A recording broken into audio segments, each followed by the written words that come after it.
ಯದಾ ಯದಾ ಹಿ ಧರ್ಮಸ್ಯ ನಿರ್ಭವತಿ ಭಾರತ ಅಭ್ಯುಸ್ಥಾನಂ ಧರ್ಮಸ್ಯ ತದಾತ್ಮಾನಂ ಸೃಜಂ ಪವಿತ್ರಾನಾಯ ಸಾಧೂನಾ ವಿನಾಶಾಯ ಛತ್ರಥ ಧರ್ಮ ಸಂಸ್ಥಾಪನಾರ್ಥಾಯ ಸಂಭವಾಮಿ ಯುಗೆ ಯುಗೆ. ಇದೇನಪ್ಪ ಖಳನಾಯಕನ ಬಾಯಲ್ಲಿ ಸಂಸ್ಕೃತದ ಶ್ಲೋಕ ಬರ್ತಾ ಇದೆ ಅಂತ ಆಶ್ಚರ್ಯ ಪಡ್ತಾ ಇದ್ದೀರಾ? ಇದರ ಅರ್ಥ ಏನ್ ಗೊತ್ತಾ? ಜಗದಲ್ಲಿ ಅನ್ಯಾಯದ ಅಟ್ಟಹಾಸ ಹೆಚ್ಚಾದಾಗ, ಅದನ್ನ ತಾಳವಾಡುತ್ತಿರುವಾಗ ನಮ್ಮಂತ ಕಾಳಧನಿಕರ ದಬ್ಬಾಳಿಕೆ ಹೆಚ್ಚಾದಾಗ ಅದನ್ನ ಮಟ್ಟ ಹಾಕೋದಕ್ಕೆ ದೇವರು ಯಾವುದಾದರೂ ಒಂದು ರೂಪದಲ್ಲಿ ಹುಟ್ಟಿ ಬರ್ತಾನಂತ. ಮಾತ್ರ ಇದು ಕಲಿಯುಗ. ತಲೆ ಇರೋರೆ ಕಲಿಯುಗ, ತಲೆ ತೆಗೆಯೋರೆ ಕಲಿಯುಗ, ತಲೆ ಹೊಡೆಯೋರೆ ಕಲಿಯುಗ ಅಂದಾಗ ಆ ದೇವರು ಹುಟ್ಟೋದಂದ್ರೆ ಏನು? ನಮ್ಮಂತ ಖಳನಾಯಕರನ್ನ ಮಟ್ಟ ಹಾಕೋದಂದ್ರೆ ಸಾಧ್ಯವೇ ಇಲ್ಲ. 5 ವರ್ಷಕ್ಕೊಮ್ಮೆ ಚುನಾವಣೆ ಬಂದ್ರೆ ಸಾಕು, ನಿಮ್ಮ ಮನೆ ಮುಂದೆ ನಿಂತು ಬಹುತಿ ಭಿಕ್ಷಾಂತಿ ಅಂತ ಭಿಕ್ಷೆ ಬೇಡ್ತೀವಿ. ತಿನ್ನಾಕ ಕೂಳಿಲ್ಲ ಅಂತಲ್ಲ, ನೀವು ನೀಡೋ ಒಂದು ಹೋಟಿನ ಆಶೆಯಾಗಿ ಬಣ್ಣ ಬಣ್ಣದ ಮಾತು ಹೇಳ್ತೀವಿ, ಇಲ್ಲ ಸಣ್ಣದ ಕತೆ ಒಂದು ಕಟ್ತೀವಿ, ತಿಲ್ಲ ಖಂಡ ಕೊಡ್ತೀವಿ, ಕುಡಿಯ ಖಂಡನೂ ಕೊಡ್ತೀವಿ. ಪ್ರಸಂಗ ಬಿದ್ರ ನಿಮ್ ಮಗ್ಲಾಗ ಮಲ್ಕೊಳಕ್ ಒಂದು ಹೆಣ್ಣು ಕೊಡ್ತೇವೆ, ಹಂಗಾರೆ ಮಾಡಿ ಹೊಡ್ಕೊತೇವೆ. ಆಮೇಲೆ ಒಂದಲ್ಲ ಎರಡಲ್ಲ, ಆಯ್ತು ವರ್ಷ ಕುಂತೀವಿ, ಗುಮ್ಮಿಸ್ಕೊಳ್ಳಬೇಕು. ಇದು ನಮ್ಮಂತ ರಾಜಕೀಯ ಕಿರಾತಕರು ಹಾಕುವ ಲೆಕ್ಕಾಚಾರ ನಿಮ್ಗೆ ಅರ್ಥ ಆಗಲ್ಲ. ಅರ್ಥ ಆದ್ರೂ ಪಕ್ಕದಲ್ಲಿರೋನಿಗೆ ಹೇಳಲ್ಲ, ಹೇಳಿದ್ರು ತಿಳ್ಕೊಳ್ಳೋ ಬುದ್ಧಿನೂ ಅವನ ಹತ್ರ ಇರಲ್ಲ. ಯಾಕಂದ್ರೆ ಎಲ್ಲರೂ ಬೀಜಿ ನಮ್ಗ ಹೆಚ್ಚಾಗೈತಿ. ಊರ್ದೇನು ತೊಳಿದ್ರಪ್ಪ, ನೀವು ಬದಲಾಗಲ್ಲ.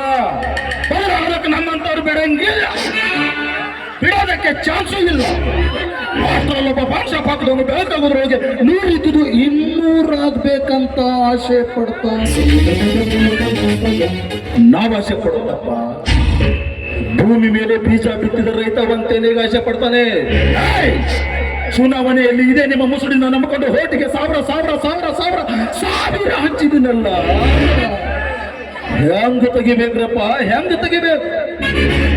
ಒಂದು ಕುರಿಯ ಬೆಲೆ 20,000, ಒಂದು ಕತ್ತೆಯ ಬೆಲೆ 15,000, ಒಂದು ಜಾತಿಯ ನಾಯಿ ಬೆಲೆ 10,000, ನಿನ್ನ ಒಂದೇ ಒಂದು ಮತದ ಬೆಲೆ 1,000. ಅಂದ್ರೆ ಇದು 5 ವರ್ಷದ ರಾಜಕೀಯ. 5 ವರ್ಷಕ್ಕೆ 1,225 ದಿನಗಳು ಮಾತ್ರ. 1,825 ದಿನಗಳ ಬಾಗಿಲು ಹೊರತು ಮಾಡಿದ್ರೆ 1,000 ರೂಪಾಯಿ ಒಂದು ದಿನದ ಪೇಮೆಂಟ್ ಬರೀ 54 ಪೈಸೆ ಮಾತ್ರ. ಒಬ್ಬ ಭಿಕ್ಷುಕ ಇವತ್ತೇನೂ ಇಲ್ಲ ಅಂದ್ರೆ 200 ಸಂಪಾದನೆ ಮಾಡ್ತಾನೆ. ಆಯ್ತಮ್ಮ, ಆ ಭಿಕ್ಷುಕನಿಗಿರೋ ಬೆಲೆ ನಿನಗಿಲ್ಲಲ್ಲೋ ತಮ್ಮ. ಸರ್ಕಾರಿ ಸಾಲಿ ಮಾಡಿಕೊಡ್ರಿ, ರೋಡ್ ಕೆಟ್ಟವ್ ರೋಡ್ ಮಾಡಿಕೊಡ್ರಿ, ಸರ್ಕಾರಿ ದವಾಖಾನಿ ಮಾಡಿಕೊಡ್ರಿ. ಹೆಂಗ್ ಬಿದ್ದಿರೋ ಬೋಕ್ಯಾರ ನಮ್ಮ ಅಪ್ಪ ಮುಸ್ತಾನ. ನಿಮ್ಮ ತಲೆ ಮೇಲೆ ಬಡವಳ ಹಾಕಿದೀವಿ ಅಂದ್ಮೇಲೆ ನೀವು ಮುಚ್ಚಬೇಕು. ನಾ ಮಾತಾಡೋದು ಸ್ವಲ್ಪ ಬಿರುಸನಿಸ್ತೈತಿ, ಆದ್ರ ಯಾವತ್ತಿದ್ರು ಕಾರ್ಯನ ಇರ್ತೈತಿ.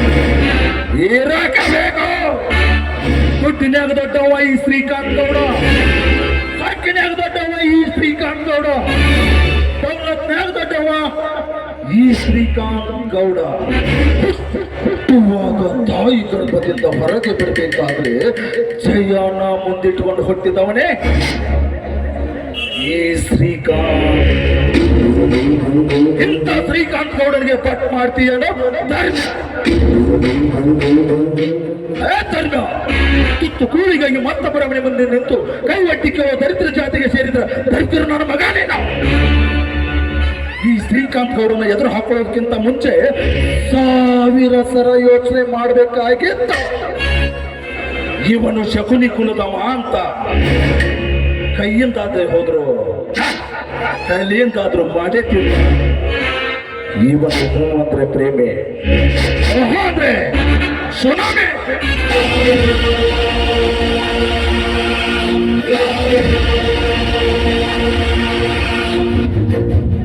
ಅಲ್ಲ, ಈ ಹಲ್ಕಟ್ ಕುಲಕರ್ಣಿ ಒಂದು ಎಲ್ಲಿ ಹೇಳಕ್ ಹೋಗಿರ್ತಾನೆ. ಟೈಮ್ ಸರಿಯಾಗಿ ಮನೆಗೆ ಬರಂಗಿಲ್ಲ, ನನಗೆ ಬೇಕಾದಾಗ ಮನೆಯಾಗಿ ಇರಂಗಿಲ್ಲ. ಬರಲಿ ಮಗ ಇವ ಹಿಂಬರ್ಕಿ ತಾರ್ಕೊಂಬ ಏರಿಸ್ಕೊಳತ್ತ ನಾವು.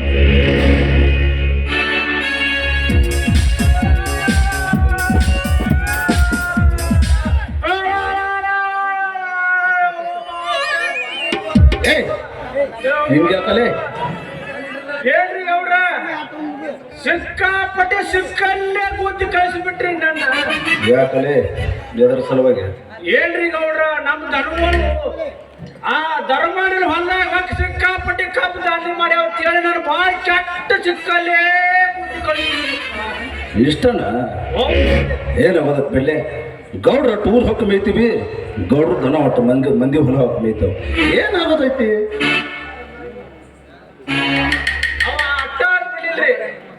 ಸಿಕ್ಕಾಪಟ್ಟಿ ಬೇಗ ಕಳ್ಸ್ಯಾಡ್ರಿ. ಏನಂತದಲ್ಲಿ? ಏ ಲೋಪರ್ ನನ್ನ ಮಗನ, ನನ್ನ ಮಗನ, ಬಸ್ ನನ್ನ ಮಗನ ಅಂತ್ರಿ. ಅಲ್ಲ, ಬೇಯೋದ ಬೇಯ್ತಿ ಸೀದಾ ನನಗ ಬೇಯಿ, ಮತ್ತೊಬ್ರ ಹೆಸರು ಹೇಳಿ ಬೇಯಕ್ ಹೋಗ್ಬೇಡ. ಮತ್ತೆ ಶೆಟೆ ಆಡ್ಸೋಕೆ ಅಲ್ಲೇ ನನ್ನ ಮಗ. ಶೆಟೆ ಇಂಥ ರೇಷನ್ ಅಂಗಡಿ ಮುಂದೆ ಬೇಳೆ ಹಚ್ಚಿ ಅಕ್ಕಿ ತಿನ್ನು ಅವಂಗ ಇಟ್ಟು ಸೊಕ್ಕಿರ್ಬೇಕಾದ್ರ ಇನ್ನು ತಿನ್ನೋಬ್ಬ ಬೆಳಗಾದ್ರೆ ಸೋನಾ ಮೊಸರಿ ಮಮ್ಮ ತಿನ್ನವ್ ನಾನು. ನನಗೆ ಎಷ್ಟು ಸೊಕ್ಕಿರಬೇಡ ಅಷ್ಟಂದು ಮತ್ತೇನಾರ ಅಂತಿದ್ದು ಬಾಯ್ ಕಟ್ಕದ್ರಿ. ಅದಕ್ಕೇನಂದ ಮತ್ತೇನಂದ್ರೆ ರೀ, ಏ ನೀನು ಗೌಡನ ಕರ್ಸಿದ್ರು ಕರ್ಸಿಲ್ಲ, ಗೌಡನ ಒಂದು ಕೈ ನೋಡ್ಕೊತೇವಂದ್ರಿ. ಇಲ್ಲಿಗೆ ಬರ್ತಾನ ಗಾಡಿ ಸಿಕ್ಕಾಪಟ್ಟೆ ಖುಷಿ ಐತ್ರಿ. ಆದ್ರೂ ನಮ್ಮ ಗೌಡನ ಮೇಲೆ ಬರ್ತೇವಂತಂದ್ರಿ ಅವರು. ಅಲ್ಲಲೇ ಹಾದಿಯಾಗಿನ ಜಗಳ ಹಾದಿಯಾಗ ಬಗೆಹರಿಸಿ ಬರ್ಬಾರ್ದನ. ಹಾದಿಗೆ ಹೋಗೋ ದೇವತ್ತನ್ನ ಮನೆಗೆ ಹೋಗ್ಸಾವ ಅಲ್ಲೇನೆ. ಏ ಗೌಡ್ರ ಸಿಕ್ಕಾಪಟ್ಟಿ ಹೇಳಿ ಅವನು ಬರ್ಲಿ, ಅವನು ಸರಿಯಾದ ಉತ್ತರ ನಾನು ಕೊಟ್ಟು ಕಳಿಸ್ತೀನಿ. ನೀನು ಮೂರು ಮುಚ್ಚುವಂತ.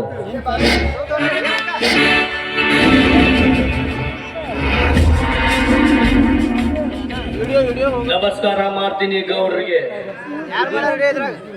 ನಮಸ್ಕಾರ ನಮಸ್ಕಾರ. ಬರಬೇಕು ಬರಬೇಕು ಧರ್ಮಾಪುರದ ಧರ್ಮಣ್ಣನವರು. ಏನು ಈ ಬಡವನ ಮನೆ ಕಡೆ ಬಂತಲ್ಲ ನಿಮ್ಮ ಪ್ರಯಾಣ? ಯಾಕಂದ್ರೆ ಊರಲ್ಲಿ ಸ್ವಾಭಿಮಾನದ ವ್ಯಕ್ತಿ ಅಲ್ವಾ? ಅಂತ ಸ್ವಾಭಿಮಾನದ ವ್ಯಕ್ತಿ ಶ್ರೀಕಾಂತ್ ಗೌಡನ ಮುಂಬಾಗಿಲ ತುಳಿತಾನಂದ್ರ ತಮ್ಮ ಸ್ವಾಭಿಮಾನಕ್ಕೆ ಏನಾದ್ರೂ ಧಕ್ಕೆ ಬಂದಿತ್ತೇನೋ ಅಂತ ಕೇಳಿದೆ. ಆಯ್ತು, ಬಂದ ಕಾರಣ ಕಾರಣ ಇಲ್ಲದೆ ಯಾರ ಮನೆ ಹೊಸ ತುಳಿಯವನಲ್ಲ ಈ ಧರ್ಮಣ್ಣ. ನಿಮ್ಮ ಆಳುಗಳು ನನ್ನ ಹೊಲದಾಗ ದನಗಳ ಬಿಟ್ಟು ಬೆಳೆದ ನಿಂತ ಬೆಳೆಗಳನ್ನ ನುಕ್ಸಾನ ಮಾಡ್ಯಾರಿ ಅಪ್ಪ. ಅದಕ್ಕ ಪರಿಹಾರ ಸಿಕ್ಕಿತ್ತೇನೋ ಅಂತ ಕೇಳಕ್ ಬಂದಿನ್ರಿ. ಹೌದಾ ಲೇಸತೆ? ಅಲ್ಲೇ ಹೇಳಕ್ ಬರಂಗಿಲ್ಲ. ಪಾಪ ಧರ್ಮನ್ ಹೊಂದಾಗ ದನ ಹೋಗಿಸಿ ಕಬ್ಬೆಲ್ಲ ಬಾದ್ ಮಾಡ್ಯಾರಂತ. ಇರೋದಿಲ್ಲ ನಿಮ್ಮದ ತಪ್ಪೈತ್ರಿ. ಮಾನ್ ಇಲೆಕ್ಷನ್ದಾಗ ಹಂಚಲಾಗ ದಾರುತ್ತಾರ್ದ ತೋಟದ ಮನ್ಯಾಗ ಇಟ್ಟಿರಿ ಅಲ್ಲಿ. ಅದನ್ನು ಸಿಕ್ಕಾಪಟ್ಟೆ ಕುಡಿದು ನಾವು ಆಳುವವರು ಮಾಯಿನ ಗಿಡದ ಬಾಡ್ಯ ಡಾಬ್ ಬಿದ್ದ ತಿಕ್ಕ ಬಿಟ್ಟಾವು. ಆಳುಗಳು ನಮ್ಮ ದನಗಳು ಹೋಗಿ ಧರ್ಮನ ಹೊಲ ಬಿಟ್ಟಾರಿ. ಏನ್ ದೊಡ್ಡ ತಪ್ಪೈತ್ರಿ? ಆಯ್ತು ಧರ್ಮನ, ನಮ್ಮ ಆಳುಗಳಿಗೆ ನಾನು ಹೇಳ್ತೀನಿ. ಇನ್ನೊಂದ್ಸರಿ ಧರ್ಮನ ಹೊಂದಾಗ ದನ ಹೋಗಿಸ್ಬೇಡ್ರಿ ಅಂತ ಹೇಳ್ತೀನಿ. ಅಂದ್ರ ಏನ್ರಿ ಗೌಡ್ರ ನಿಮ್ಮ ಮಾತಿನ ಅರ್ಥ? ನಮ್ಮ ಹೊಲ್ದಾಗ ಬೇಡ, ಇನ್ನೊಬ್ರ ಹೊಲ್ದಾಗ ಮೇಲಿ ಅನ್ನೋ ಐತಿ ನಿಮ್ಮ ಮಾತಿನ ಅರ್ಥ? ಇದೇನು ಧರ್ಮನ ನೀವು ನೋಡುತ್ತಿರುವ ಮಾತು? ಈ ಊರ್ ಗೌಡ ಶ್ರೀಕಾಂತ್ ಗೌಡ ತಪ್ಪು ಮಾಡ್ಯಾರ, ಪಂಚಾಯತಿ ಸೇರಿಸಿ ದಂಡ ಹಾಕಿಸ್ಬೇಕನ್ನೋ ಲೆಕ್ಕ ಇಲ್ಲ. ಹಂಗಿದ್ರೆ ನಿಂದು ಒಂದು ಆಗಿ ಅವ್ರಿಗೆ ಹೇಳಿಬಿಡ್ಬೇಕು. ಯಾಕಂದ್ರೆ ಈ ಕೋರ್ಟು ಕಚೇರಿ ಅನ್ನೋದು ನಿಮ್ಮಂತ ಬಡ ಭಿಕಾರಿಗಳ ತರಪಿಲೇನಾಯ್ತು ನೋಡು, ಯಾರೇನ್ ಮಾಡಕ್ ಬರಂಗಿಲ್ಲ. ಗೌಡ್ರ ಕೋರ್ಟು ಕಚೇರಿ ಅಂತ ನಮ್ಮಂತ ಬಡವರು ಆದ್ರ ಆ ಕೋರ್ಟಿನ್ಯಾಗ ನಿಂದ್ರು ಕತ್ತಿಗಿರೋ ಬೆಲೆ ನಮಗೆಲ್ಲಿಂದ ಬರ್ಬೇಕ್ರಿ ಅಪ್ಪ, ನಮಗೆಲ್ಲಿಂದ ಬರ್ಬೇಕು. ಯಾಕಂದ್ರ ನಿಮ್ಮ ಮುತ್ತ ನಿಮ್ಮ ಅಪ್ಪವರು ನಮ್ಮಂತ ಬಡವರು ಕಂಡ್ರ ತಮ್ಮ ಹೊಟ್ಟೆಯಲ್ಲೇ ಹುಟ್ಟಿದ ಮಕ್ಕಳಂಗ ನೋಡ್ಕೊತ ಬಂದಾರ. ಅದ ಗುಣ ನಿಮಗೂ ಹೋಯ್ತು ಅಂತ ಹೇಳಿ ನಾನು ತಿಳ್ಕೊಂಡು ನಿಮ್ಮ ಮನೆ ತನಕ ಬಂದೀನಿ. ಏನಾರ ಪರಿಹಾರ ಕೊಡ್ರಿ ಅಂತ ನಿಮ್ಮ ಕೈ ಮುಗಿದು ಕೇಳ್ತೀನಿ ರೀ ಗೌಡ್ರ. ಧರ್ಮಣ್ಣ, ನಮ್ಮಪ್ಪ ನಮ್ಮ ಅಜ್ಜ ಅವರೆಲ್ಲ ಹುಟ್ಟು ಸುಳಿಬೇಕು. ಮಂದಿ ಹೊಟ್ಟೆ ಹುಟ್ಟದವ್ರನ್ನೆಲ್ಲ ತಮ್ಮ ಹೊಟ್ಟೆಗೆ ಹುಟ್ಟದಂತ ತಿಳ್ಕೊತಿದ್ರ, ಆದ್ರ ನಾವು ಹಂಗಲ್ಲ. ನಮ್ಮ ಹುಟ್ಟಿದವ ನಮ್ಮ ಅನ್ಕೊಳ್ಳೋದಿಲ್ಲ, ಇನ್ನು ಮತ್ತೊಬ್ರು ಹುಟ್ಟಿದ ನಮ್ಮ ಅನ್ಕೊಳಕ್ ಹೆಂಗ್ ಬರ್ತದೆ? ಒಂದ್ ವೇಳೆ ಅನ್ಕೊಂಡ್ರು ನಾಳೆ ಆಸ್ತಿ ಒಳಗೆ ಪಾಲ ಕೇಳಿದ್ರೆ ಏನ್ ಮಾಡಿದ್ರಿ? ಅದೆಲ್ಲ ಸೀನ ಇಲ್ಲ ನಮ್ಮ ಕಡೆ. ಛೇ ಅಂತ ದುರ್ಬುದ್ಧಿ ನನಗಿಲ್ರಿ ಗೌಡ್ರ. ನೋಡ್ರಿ ನನಗೆ ಹಾನಿ ಆಗೈತಿ, ಪರಿಹಾರ ಕೊಡ್ರಿ ಅಂತ ಕೇಳ್ಕೊಳಕ್ ಬನ್ನಿ.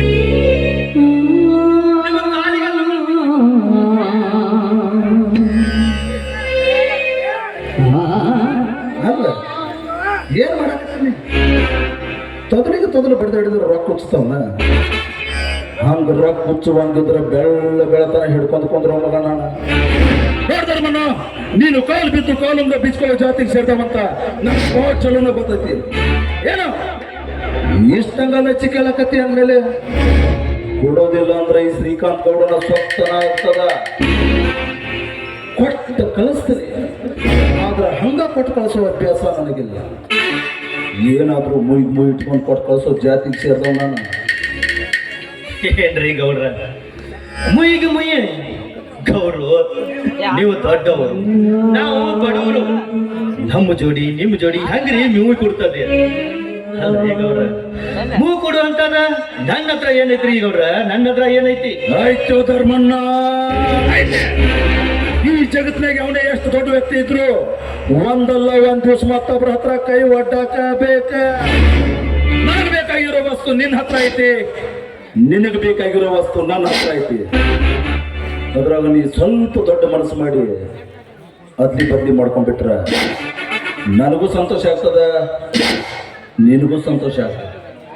ಗೌಡ್ರ ನೋಡ್ರಿ, ಅಡ್ಡ ಗಾಡಿ ಮ್ಯಾಗ ದೀಪ ಇಟ್ಟಂಗ ಮಾತಾಡಿದ್ರ ನನಗೆ ಹೆಂಗ್ ಗೊತ್ತಾಗ್ಬೇಕು? ತಿಳುವಂಗ ಹೇಳ್ರ, ತಿಳ್ಕೋ ಶಕ್ತಿ ನನಗೂ ಐತಿ. ಭಟ್ರ ನೀವಾದ್ರೂ ಹೇಳ್ರಲ್ಲ ಗೌಡ್ರ ಏನ್ ಹೇಳಕತ್ತಾರಂತ.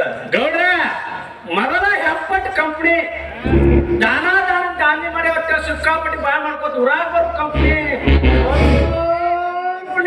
ಸಿಗ್ನಲ್ ಕೊಟ್ಟು ತಿಳಿಸಿ ನೋಡ್ದರ್ಮಣ, ನಿನಗ ಕೈ ತುಂಬ ಹಣ ಕೊಟ್ಟು ಕಳಿಸ್ತೀನಿ. ನಿನ್ನ ತಮ್ಮಗ ಒಳ್ಳೆ ಶಿಕ್ಷಣ ಕೊಡಿಸ್ತೀನಿ. ಹಾಗೆ ನೀನು ಬಿಂದಾಸಾಗೆ ಇದ್ಬಿಡು. ಆದ್ರ ಅದಕ್ಕೆ ಪ್ರತಿಯಾಗಿ ಒಂದು ದಿವಸ ನಿನ್ನ ಹೆಂಡತಿ ನನ್ನ ಹತ್ರ ಕೊಟ್ಟು ಕಳಿಸ್ಬಿಡು. ಏನಂತ ತಿಳಿದಿರಿ ಓ ಮಗನ? ನಿನ್ನ ಹೇಸಿ ಚಾಣಮಕ್ಕ. ಹೇ ಗೌಡ, ನೀನು ನಿಂತಿರುವ ಭೂಮಿ ಒಂದು ಹೆಣ್ಣು, ನೀನು ಕುಳಿತಿರುವ ಜಲ ಒಂದು ಹೆಣ್ಣು. ಅಷ್ಟೇ ಯಾಕಲೇ ಬಡ್ಡಿ ಮಗನ, ನಿನಗೆ 9 ತಿಂಗಳು ಹೊತ್ತು ಹೆತ್ತು ಜನ್ಮ ಕೊಟ್ಟ ಒಂದ ತಾಯಿಯು ಹೆಣ್ಣು. ಹೇ ಗೌಡ, ನಾನು ಇದೊಂದು ದೇವಸ್ಥಾನ, ಈ ದೇವಸ್ಥಾನದಲ್ಲಿರುವ ದೇವರು ಅಂತ ತಿಳ್ಕೊಂಡಿದ್ದೆ. ನೀನು ದೇವರಲ್ಲ, ಈ ಮನೆಯಲ್ಲಿರುವ ದೇವ. ಏನಲೇ ನನ್ನ ಹೆಂಡತಿ ಬೇಕಡಲೇ ಭೋಲೆ ಮಗನ? ವಯಸ್ಸಿಗೆ ಬಂದು ನಿಂತಿರುವ ಬೆಳೆದು ನಿಂತಿರುವ ನಿನ್ನ ತಂಗಿಯದಾರ. ನನ್ನ ಕೇಳಿದಂಗ ನಿಂದು ಒಬ್ರು ಯಾರು ಬಂದ ನಿನ್ನ ತಂಗಿನ ಕೇಳಿದ್ರ ಆವಾಗ ಹೆಂಗಮ ಕಟ್ಟಿ ನಿನ್ನ ಮೈಸಿಗೆ ಬೋಟ್ ತಗೋತೀರಿ ಬೋಟ ನೀವು ಶ್ರೀಮಂತರು ಬೋಟ್ ತಗೋತೀರಿ ನಮ್ಮಂತ ಬಡವರು ಮೆಟ್ಟ ತಗೋತೀವಿ ಮೆಟ್ಟ ಲೇ ಗೌಡ ಅಲ್ಲೇನು ನೋಡ್ತೀರಿ ಕೋಳಿ ಮಗನ ಇಲ್ಲಿ ನೋಡು ಇಲ್ಲಿ ಹೆಣ್ಣು ಬೇಕಂದ್ರೆ ನಿನಗೆ ಹೆಣ್ಣ ಇದು ದೇವಸ್ಥಾನ ಅಂತ ತಿಳ್ಕೊಂಡಿದ್ದೆ ನೀನೊಬ್ಬ ದೇವರು ಅಂತ ತಿಳ್ಕೊಂಡಿದ್ದೆ ಆದ್ರೆ ನೀನು ದೇವರು ಅಲ್ಲ ನೀವು ದೇವಸ್ಥಾನ ಅಲ್ಲ ದೇವರಾಗಿದ್ರೆ ಕಾಯಿ ಕರ್ಪೂರ ನೈವೇದ್ಯ ಹಿಡಿದು ಪೂಜೆ ಮಾಡ್ತಾ ಇದ್ದೆ ಇಂಥ ಭಟ್ ಸೂಳೆ ಮಕ್ಕಳಿಗೆ ಯಾವ್ದ್ರಿಂದ ಪೂಜೆ ಮಾಡ್ಬೇಕ್ರಿ ಯಾವ್ದ್ರಿಂದ ಪೂಜೆ ಮಾಡ್ಬೇಕು ಈ ಮೆಟ್ಟಿನಿಂದ ಪೂಜೆ ಮಾಡ್ತೀನಿ ಏ ಗೌಡ ತಗೋ ನನ್ನ ತಮ್ಮ ಬೆಂಗಳೂರಾಗ ಸಾಲಿ ಕಲಿಯಾಕಟ್ಟಾಡ ಈ ವಿಷಯ ಏನಾದ್ರೂ ನನ್ನ ತಮ್ಮಗ ಗೊತ್ತಾದ್ರ ಮಗನ ನಿನ್ನ ಗಂಟ ಹರಿದು ರಕ್ತ ಕುಡಿದು ಬಿಡ್ತಾನ ಲೇ ಗೌಡ ಈ ವಿಷಯ ಇಲ್ಲೇ ಬಿಟ್ಟು ಮಗನ ಉಳ್ಕೊಂಡೆ ಇಲ್ಲ ಅಂದ್ರ ಈ ರೈತನ ಕೈಯಾಗ ಸಾವನೇ ಮಗನ ಏ ಶಕ್ತಿ ಹಂಜಾಕ ರಂಡಿ ಮುಸ್ಕಾಕಿದೆ ಪೋಸುರಿಯ ಮಗನ ಹೊರಗ ಬಾರ್ಲೆಯ ಮಗನ ಹೊರಗ ನಿನ್ನ ಕಚ್ಚಿ ಕಳೆದು ನಿನ್ನ ಚಟ್ಟಾಗಿ ಎರಡು ಆಗಾಗ ಬದಿತ್ತಿನ ಮಗನ ಬಾರ್ಲೆ ಬಾ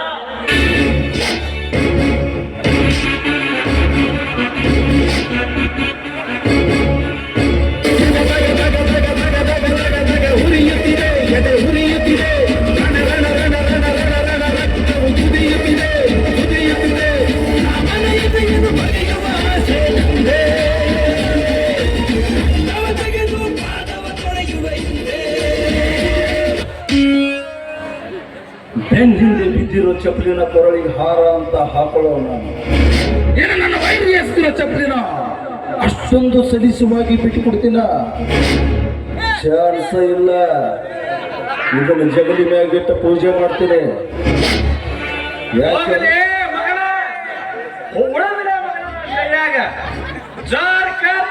ಗೌಡದು ಮಗನಾಗ ಮಗನ ನನಗ್ ಮಗನಿದ್ರ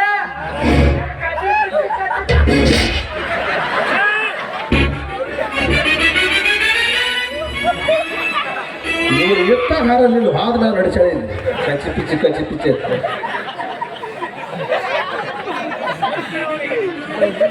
ಗೌಡ ಜಾರ್ಕರ್ ತಾವು ಇದ್ದಾಗ ಅಂತೀನಿ ಅಂದ್ರ ಒಂದು ನಿಮಗ್ ಒಗದಿದ್ದ ಉಳಿದಿದ್ದ ನನಗೆ ಹೆಟ್ಟತಿದ್ದು ಓಯಪ್ಪ ಒಟ್ಟ ಹೆಟ್ಟಿದ್ರೆ ಒಟ್ಟದ ಗೌಡನ ಹೆಟ್ಟಲಿ ಆ ಹೆಟ್ಟಿಸ್ಕೊಳ್ಳೋದು ಗೌಡ್ರ ಮನೆ ಸುತ್ತ ಇರ್ತಾವ ಅಲ್ಲಿಪ್ಪ ಏ ಶೆಟ್ಟಿ ಅವನು ಯಾಕೆ ಬಿಟ್ಟು ಗೊತ್ತಾ ಮುಂದೊಂದು ದಿನ ಸರಿಯಾದ ಟೈಮ್ಗೆ ಸರಿಯಾದ ವ್ಯಕ್ತಿ ಕೈಯಾಗ ಕೊಟ್ಟ ಕಳಿಸ್ಬೇಕಲ್ಲ ಇದನ್ನು ಜೋಡು ಮಾಡಿಟ್ಟು ಕೊಟ್ಟ ಕಳಿಸ್ತೀನಿ ಇದನ್ನು ಜಗಲಿ ಮ್ಯಾಗಿಟ್ಟು ಪೂಜೆ ಮಾಡ್ತೀನಿ ಏ ಶೆಟ್ಟಿ ಹೋಗೋತಿಗೊಂದು ಮಾತು ಹೇಳಿ ಹೋದವನು ಅವ್ರು ತಮ್ಮ ವಿಷಯ ಹೇಳದ್ರಲ್ಲಿ ಅವೇನ್ ಬಿಡ್ರಿ ಇಲ್ಲೇ ಕೊರ್ತಿ ಪ್ರಾಟ್ನ್ಯಾಗ ಗಟ್ಟ ದಂಡಿ ಹಿಡಿದ ಸುಟ್ಟು ಬಿಡಿ ಒಗದಿದ್ದು ಯಾರೋರೇ ಬಿಡಿ ಆರ್ಸ್ಕೊಂಡ ಸುಟ್ಟು ಬಿಡಿ ಸೇದು ಮನುಷ್ಯರಿ ಅದು ಸುಮ್ ಹೇಳ್ತಾನ್ರಿ ನೌಕರಿ ಅದಾನು ಬಿಸ್ನೆಸ್ ಐತಿ ಅಂತ ಹೇಳಿ ಅವ ನೋಡಿ ಶೆಟ್ಟಿ ನೀನೇನು ಕೆತ್ತಿ ಹರಿದು ಗಂಟು ಹಾಕ್ತೀವಿ ನನಗೊಂದು ಗೊತ್ತಿಲ್ಲ ಒಟ್ಟಿನಲ್ಲಿ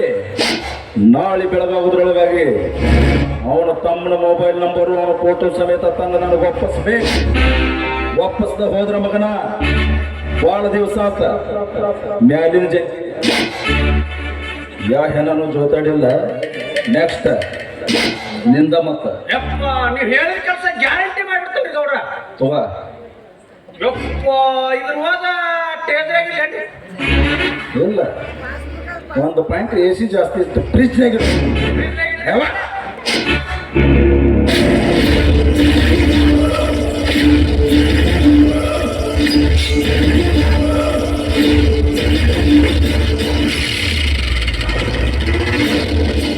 ಇದು ಭದ್ರಕೋಟೆ, ಇದು ಭದ್ರವಾದ ಕೋಟೆ, ಇದು ಶ್ರೀಕಾಂತ್ ಗೌಡನ ಕೋಟೆ. ಈ ಊರಾಗ ಪುಂಡ ಅಂದ್ರು ನಾನ, ಪೋಡಾರಿ ಅಂದ್ರು ನಾನ, ನನ್ನ ನೋಡಿದ್ರೆ ಜನ ಬೆನ್ನು ತೋರಿಸ್ತಾರೆ ವಿನಃ ಎದೆ ತೋರಿಸೋ ಎದೆಗಾರಿಕೆ ಯಾವುದೂ ಇಲ್ಲ. ಅಂತದ್ರೊಳಗ ಚಿತ್ತೊಬ್ಬ ಬಡ ಭಿಕಾರಿ ಧರ್ಮ. ನಾನು ಒಂದು ಮಾತಾಡಿದ್ರ 10 ಮಾತಾಡಿ ಹೋದ. ಧರ್ಮ ನನ್ನ ಮನೆಗೆ ಬಂದು ನನ್ನ ಎದುರುಗಡೆ ನಿಂತ್ಕೊಂಡು ನನಗೆ ತೊಡೆತಕ್ಕೆ ಹೋದೆ ಅಲ್ಲ. ಬೆಚ್ಚಲೆ ಬೇಕಲೆ ಮಗನ ನಿನ್ನ ಕಂಡಿಸ್ತಾನ ಇರ್ಬೇಕು. ಜೀವಂತಾಗೊಬ್ಬ ಇಲ್ಲಿ ಇರ್ಬೇಕು. ಆವಾಗಲೇ ಈ ಜೀವನಕ್ಕೊಂಥರ ಥ್ರಿಲ್ ಇರ್ತೈತಂತ. ಧರ್ಮ ಧರ್ಮ ಕರ್ಮದ ಬಿತ್ತದಲ್ಲಿ ಧರ್ಮನೇ ಗೆದ್ದಿರ್ಬಾರ್ದು. ಆದ್ರೆ ಕೊನೆಯ ಪ್ರವೇಶಕರಿಗೂ ಧರ್ಮದ ನೆತ್ತೆಯ ಮೇಲೆ ಕಾಲಿಟ್ಟು ಅಟ್ಟಹಾಸ ಮೆರೆದಿದ್ದು ಈ ಶ್ರೀಕಾಂತ್ ಗೌಡನ ಕರ್ಮ ಅಂತಾನೆ ಮರೆಯಬೇಡ. ಫ್ಯಾಮಿಲಿ ಸೆಂಟೆನ್ಸ್ ಅಂತ ಬಂದ್ರೆ ನಾನು ಡಾಕ್ಟರ್ ರಾಜ್ಕುಮಾರ್ ಅವರ ಅಭಿಮಾನಿಗಳ ದೇವರು ಅಂತ ಬಂದ್ರೆ ನಾನು ಪವರ್ ಸ್ಟಾರ್ ಪುನೀತ್ ರಾಜ್ಕುಮಾರ್ ಅವರ ಅಭಿಮಾನಿ. ಚಾಲೆಂಜಿಂಗ್ ನೇ ಚಾಲೆಂಜ್ ಆಗಿ ತೆಗೆದುಕೊಂಡು ಚಾಲೆಂಜ್ ಅಂತ ಗೆಲ್ಲುವ ವ್ಯಕ್ತಿನೇ ನಾನು ಚಾಲೆಂಜಿಂಗ್ ಸ್ಟಾರ್ ದರ್ಶನ್ ಅವರ ಅಭಿಮಾನಿ. ಹುಚ್ಚನ ಎದೆಯಲ್ಲಿ ಕಿಚ್ಚು ತುಂಬಿ ಆ ಹುಚ್ಚನನ್ನು ಒಳ್ಳೆ ಮಾರ್ಗದರ್ಶನಕ್ಕೆ ಹಚ್ಚುವ ವ್ಯಕ್ತಿ ಅಂತ ಬಂದ್ರೆ ನಾನು ಕಿಚ್ಚ ಸುದೀಪ್ ಅವರ ಅಭಿಮಾನಿ. ನಾನು ಬರೋರಿಗೂ ಮಾತ್ರ ಬೇರೆದವ್ರ ಹವ. ನಾನು ಬಂದ್ಮೇಲೆ ನಂದೇ ಹವ ಅಂದ್ರೆ ನಾನು ರ್ಯಾಂಕಿಂಗ್ ಸ್ಟಾರ್ ಯಶ್ ಅವರ ಅಭಿಮಾನಿ. ಹೊಡೆಯೋದು ಹೊಡಿತೆ ಎದೆಗೆ ಹೊಡಿ ಬೆಣ್ಣಿಂದಲ್ಲೇ. ಭೀಮಾ ತೀರದಲ್ಲಿ ಹಂತಕ ಅಂತ ಬಂದ್ರೆ ನಾನು ದುನಿಯಾ ವಿಜಯ್ ಅವರ ಅಭಿಮಾನಿ. ಒಳ್ಳೆ ರಾಜಕಾರಣಿ ಅಂತ ಬಂದ್ರೆ ನಾನು ಅಟಲ್ ಬಿಹಾರಿ ವಾಜಪೇಯಿ ಮತ್ತು ಇಂದಿರಾ ಗಾಂಧಿ ಅವರ ಅಭಿಮಾನಿ. ಒಳ್ಳೆಯ ದೇಶಭಕ್ತ ಅಂತ ಬಂದ್ರೆ ನಾನು ಕ್ರಾಂತಿವೀರ ಸಂಗೊಳ್ಳಿ ರಾಯಣ್ಣವರ ಅಭಿಮಾನಿ. ಎದುರುಗಡೆ ಇರುವ ಶತ್ರುವನ್ನು ರೋಗ ಹಾರಿಸುವ ವ್ಯಕ್ತಿ ಅಂತ ಬಂದ್ರೆ ನಾನು ಛತ್ರಪತಿ ಶಿವಾಜಿ ಅವರ ಅಭಿಮಾನಿ. ಸಂವಿಧಾನ ಶಿಲ್ಪಿ ಅಂತ ಬಂದ್ರೆ ನಾನು ಡಾಕ್ಟರ್ ಬಾಬಾ ಸಾಹೇಬ್ ಅಂಬೇಡ್ಕರ್ ಅವರ ಅಭಿಮಾನಿ. ಇಷ್ಟೆಲ್ಲ ಅಭಿಮಾನಿ ನಾನಾಗಿದ್ದೀನಿ ಅಂದ್ರೆ ನಿನ್ನ ಅಭಿಮಾನಿ ಆಗದೆ ಇರ್ತೀನ ಮಗನೇ. ಹೇ ಧರ್ಮ, ನಿನ್ನಂತ ಗಂಡಸು ನನ್ನನ್ನು ಎದುರು ಹಾಕುವ ವ್ಯಕ್ತಿ ಅಂತ ಬಂದ್ರೆ ನಾನು ಮೇಲ್ಗಡೆ ಇರುವ ಬ್ರಹ್ಮನ ಕೈಯಲ್ಲಿರುವ ಯಮರಾಜನ ಅಭಿಮಾನಿ.